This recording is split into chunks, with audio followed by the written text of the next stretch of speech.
अगस्त 1947 को आज़ाद हुआ और आज़ाद होने के बाद सबसे पहला सवाल ये हुआ कि इस मुल्क के बाशिंदों के लिए कानून क्या होगा, ऐसा कॉन्स्टिट्यूशन क्या होगा जिसकी बुनियाद पर तमाम मजहब के मानने वाले और तमाम मसलक के मानने वाले और तमाम धर्मों के मानने वालों को एक लड़ी में पिरोया जा सके। इसके लिए हमारे बुजुर्गों ने, हमारे पूर्वजों ने, बुद्धिजीवियों ने और गोया के स्वतंत्रता सेनानियों ने मिलजुल कर बैठे और तकरीबन सबसे पहली जो असेंबली हुई 1946 के अंदर कैबिनेट मिशन प्लान के तहत उसमें तकरीबन 390 मेंबरान तय हुए जो असेंबली के अंदर बिठाए गए, जिनके ऊपर इत्तिफाक हुआ कि ये लोग कानून साजी करेंगे।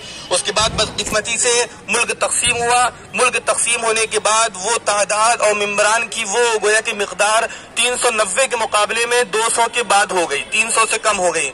बहरहाल हमारे मुल्क की कानून साजियों के अंदर मौलाना अबुल कलाम आज़ाद का नाम है, महात्मा गांधी का नाम है, सरदार वल्लभ भाई पटेल का नाम है, मौलाना हिफ्जुर रहमान सिहारवी का नाम है, बुलबुल हिंद मौलाना हिफ्जुर रहमान सिहारवी, मुफ्ती किफायतुल्लाह साहब देहलवी, मौलाना हसरत मोहानी और इस तरीके से हजारों और गोया के हजारों की तमन्नाएं थी जिनकी नुमाइंदगी करने वाले 290 तकरीबन लोग थे। इस मुल्क की जो खुसूसियत है वो ये है कि इस मुल्क के अंदर मजहब की आज़ादी है। जमहूरियत और डेमोक्रेसी अमेरिका के अंदर भी है, फ्रांस के अंदर भी है, लेकिन वहाँ पर मजहब की आज़ादी को कोई खास फरोग नहीं है। इस मुल्क की जमहूरियत की खासियत ये है कि इस मुल्क में हर मजहब के मानने वालों को अपने मजहब पर अकीदे के साथ चलने का पूरा अधिकार है। चुनांचे जब हम इस कॉन्स्टिट्यूशन के प्रियम्बल को देखते हैं, इसकी दीबाची और इसकी तमहीद को देखते हैं, तो कॉन्स्टिट्यूशन हमको ये बताता है कि इस मुल्क के अंदर आज़ादी है। आज़ादी किस चीज़ की है? आज़ादी ख्याल की है, आज़ादी अकीदे की है, आज़ादी इजहार की है, आज़ादी इबादत की, आज़ादी मजहब की है।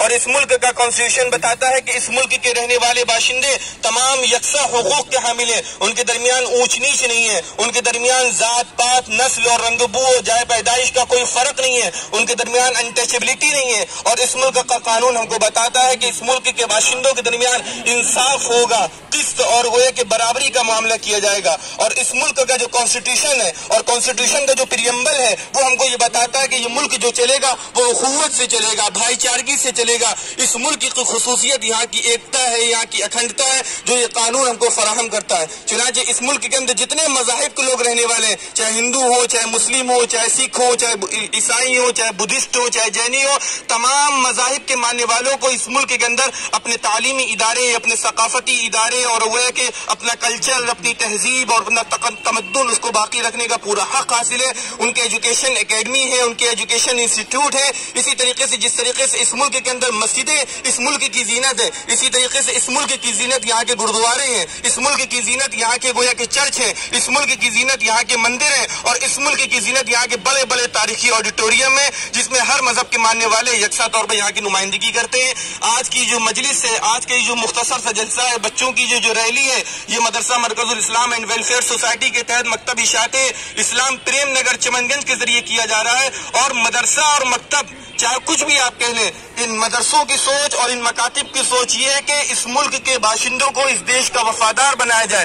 देश के वफादार बनाने का मतलब क्या है? जो देश हमको बताता है आप अपने अकीदे को मजबूती से पकड़े रहिए, आप अपनी इबादत को मजबूती से पकड़े रहिए, आप अपनी देश की यकजहती को मजबूती से पकड़े रहिए। जिस तरीके से हमारी जिम्मेदारी है कि हमें अपने मजहब से कभी सौदा नहीं करना है, इसी तरीके से हमारी जिम्मेदारी है हमें अपने कॉन्स्टिट्यूशन से और हमें अपने प्रियम्बल से और हमें इस मुल्क के कानून, इसके आईन, यहाँ के दस्तूर से कोई समझौता नहीं करना है। जिस तरीके से हमारे बुजुर्गों ने, हमारे पूर्वजों ने बड़ी मेहनत करके जोहद मुसलसल और सही पहम करके एक मुतवाजिन, एक कामिल, एक हसीन गुलदस्ता कानून का तैयार किया, अब हमारी जिम्मेदारी बनती है कि बुजुर्गों की कुर्बानियों को खराज अकीदत पेश करें और उनके बनाए हुए कानून और नजरियों को अपनी जिंदगी में उसका इम्प्लीमेंट करें। और अगर कोई इम्प्लीमेंट नहीं करता है, उसको सही से लागू नहीं करता है, हम सब की जिम्मेदारी बनती है कि उसको याद दहानी कराए कि कानून ये है, इस कॉन्स्टिट्यूशन ये है। आपको अगर हुकूमत चलानी है, आपको अगर मुल्क चलाना है तो कानून के तहत रह कर चलाना होगा, जिसके अंदर तमाम मज़ाहिब के मानने वालों के साथ बराबरी और जो मुसावात का दर्स दिया जाएगा।